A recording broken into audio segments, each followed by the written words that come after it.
بسم اللہ الرحمن الرحیم۔ شروع اللہ کے نام سے جو بڑا مہربان نہایت کرم کرنے والا ہے۔ نکاح کا مطلب: نکاح ایک دوسرے کو زندگی کے ساتھ کے طور پر قبول کرنا ہوتا ہے، بدلنا ہرگز نہیں۔ اور قبول کرنے کا مطلب ایک دوسرے کی شخصیت کو اس کی خوبیوں اور خامیوں سمیت گلے لگانا ہے۔ تربیت کرنا، پرانی دیوار گرا کر نئی بنانے کی کوشش میں لگ جانا ہرگز نہیں۔ حضرت علی رضی اللہ تعالیٰ عنہ نے فرمایا، جب دعا کرو تو اول و آخر درود شریف پڑھ لیا کرو، اللہ ان پر قبولیت کی مہر لگا دیتا ہے، وہ کبھی رد نہیں ہوتی۔ امام بن قیم رحمۃ اللہ فرماتے ہیں، مخلص مومن سب سے اچھی زندگی بسر کرتا ہے، سب سے زیادہ انعام یافتہ دل رکھتا ہے، اور سب سے زیادہ کھلا ہوا سینہ اور رازدان دل رکھتا ہے۔ بلا شبہ یہ بعد میں آنے والی جنت سے پہلے نقد جنت ہے، جو دنیا میں ہی بندہ مومن حاصل ہوتی ہے۔ کبھی بھی اپنی بیٹی کی شادی جاہلوں اور بدتمیزوں میں مت کریں۔ خدا کی قسم، اس لڑکی کو مارنے کی ضرورت نہیں پڑتی، تھوڑے عرصے میں وہ خود ہی مر جاتی ہے۔ آپ کو میری ویڈیوز اچھی لگ رہی ہیں تو پلیز میرے چینل کو سبسکرائب کریں اور لائک کریں اور آگے ضرور شیئر کریں۔ شکریہ۔ جھوٹ بول کر جیتنے سے اچھا ہے تم سچ بول کر ہار جاؤ۔ ناراضگی ظاہر کرنا دل میں برائی رکھنے سے بہتر ہے۔ پرندہ اپنے پاؤں اور انسان اپنی زبان کی وجہ سے جال میں پھنستا ہے۔ گفتگو میں نرمی اختیار کریں، کیونکہ لہجے کا اثر الفاظ سے زیادہ ہوتا ہے۔ آنسو ہر دل کو نہیں پگھلا سکتے، یہ فقط ان دلوں پر اثر انداز ہوتے ہیں جن میں رب بستا ہو۔ الفاظ کا چناؤ سوچ سمجھ کر کریں۔ آپ کے الفاظ آپ کی تربیت، خاندان اور آپ کے مزاج کا پتہ دیتے ہیں۔ بے لگام الفاظ بے لگام جانور کی مانند ہوتے ہیں۔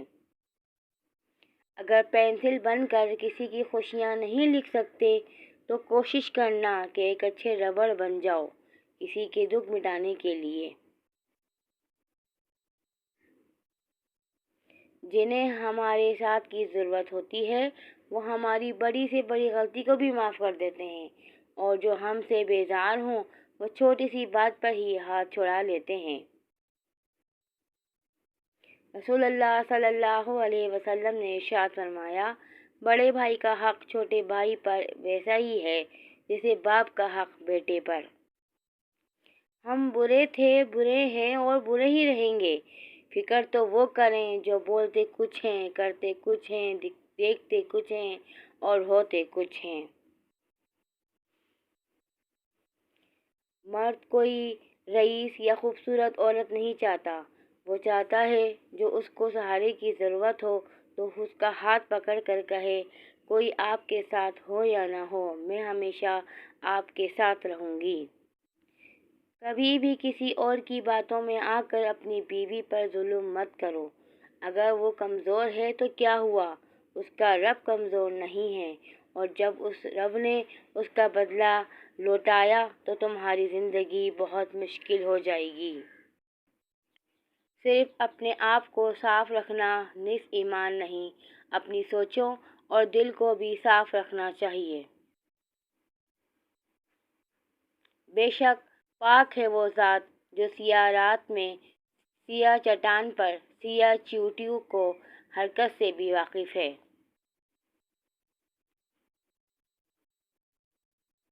اللہ تعالیٰ فرماتا ہے، خود کو اکیلا کبھی نہ سمجھو، تم جہاں کہیں بھی ہو میں وہاں موجود ہوں۔ دنیا کا خوبصورت ترین شخص وہ ہے جسے مشکل میں آواز دینا آسان ہو۔ تلخ حقیقت: اخبار کی جھوٹی خبریں انسان خرید کر پڑھتا ہے، اور قرآن کی سچی خبریں مفت میں بھی نہیں پڑھتا۔ تھوڑا نہیں زیادہ سوچیے۔ ایک بات زندگی بھر یاد رکھنا، کسی کو دھوکہ نہ دینا۔ دھوکے میں بڑی جان ہوتی ہے، یہ کبھی بھی نہیں مرتا، گھوم کے ایک دن واپس آپ کے پاس ہی آ جاتا ہے، کیونکہ اس کو اپنے ٹھکانے سے بہت محبت ہوتی ہے۔